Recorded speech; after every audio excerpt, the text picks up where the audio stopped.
Emma Goldman was born on June 27, 1869, in the city of Kovno, a province of the Russian Empire. She was born into a poor Jewish family that moved from place to place in search of opportunity. During this time, her family suffered strong anti-Semitic oppression.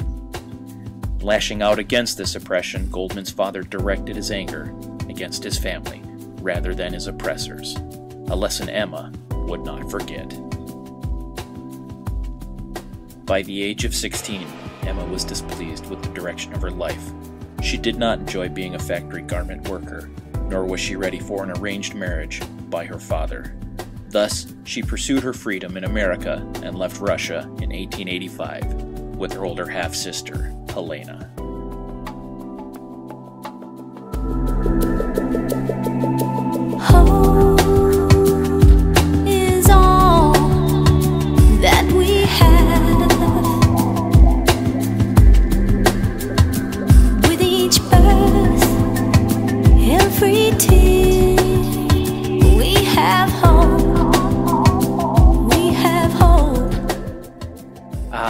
There she was, the symbol of hope, of freedom, of opportunity. She held her torch to light the way to the free country, the asylum for the oppressed of all lands. Our spirits were high, our eyes filled with tears. Emma remembered as she arrived in America. Speck of gold in your heart, everyone, speck of gold in your heart, every son, everyone.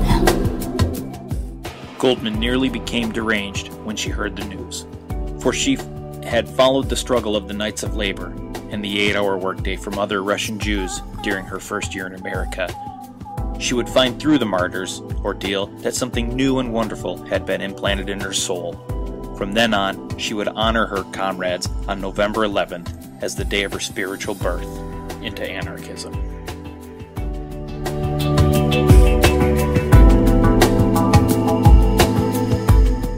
It wasn't long before the young idealist became a prominent member of the city's anarchist community. Goldman's eloquence and commitment gave her her first speaking tour. Amidst this newfound excitement, she fell in love with Alexander Berkman, a fellow Russian emigre, and together they vowed to dedicate their lives to anarchism. Hold your heart to this light, one and all.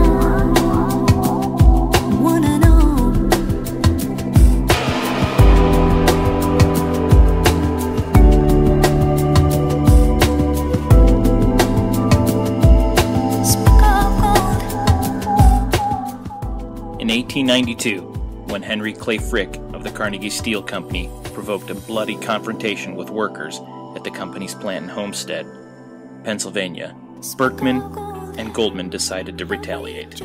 Berkman went to Homestead and shot Frick, but failed to kill him. He was convicted and sentenced to 22 years in prison. Though Goldman was involved in the plot, she escaped the indictment because of insufficient evidence.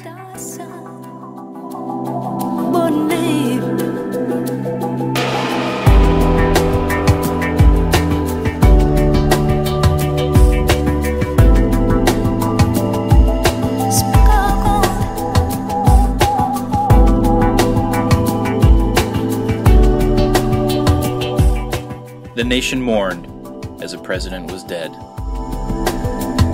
Speck of dust on our sun, shade our world, shade our world. Speck of dust on everyone, save our sun, save our world. President William McKinley was shot in 1901 by Leon Czolgosz.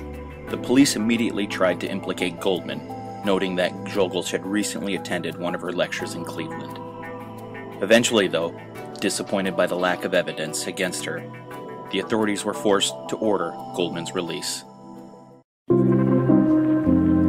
Goldman temporarily withdrew from public life to avoid harassment. When she re-emerged, she entered into one of her most politically active periods, speaking around the country, writing on a wide range of topics, and editing her free-spirited journal, Mother Earth.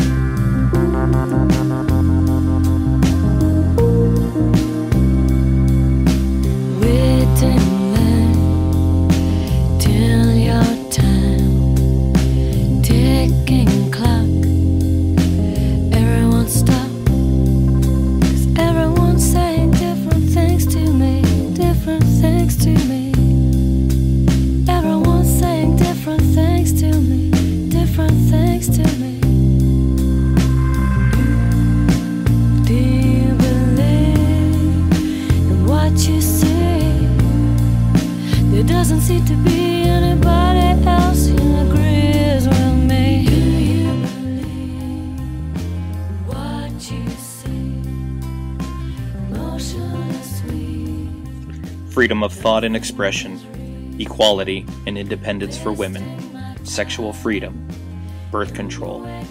Emma Goldman brought these controversial causes to the forefront of patriarchal America during the late 18th and early 19th centuries. Under the banner of anarchism, Emma was able to question the role of women in society and challenge its male dominance. The history of human growth and development is at the same time the history of the terrible struggle of every new idea. The old has never hesitated to make use of the foulest and cruelest means to stay the advent of the new, she would write in 1911. What you feel, it doesn't seem to be anybody else who agrees with me. Do you believe what you see? Motionless we, nothing is real. Wasting my time in the waiting line. Do you believe in what you see?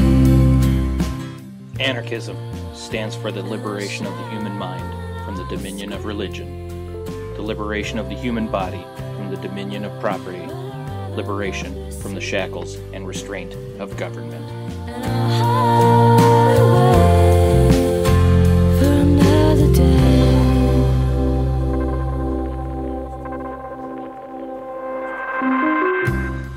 Margaret Sanger, the author of the pamphlet What Every Woman Should Know, spoke to women about birth control.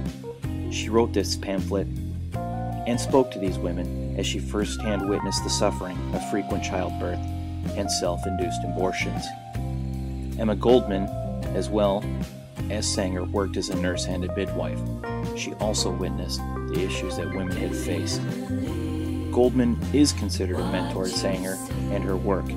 By 1915, the two worked together in mass movements, giving speeches on the right of the child not to be born. Sanger's pamphlet, under the 1873 Comstock Law, was deemed obscene as it contained information regarding birth control. The suppression of contraceptive literature did not allow women to have control over their bodies.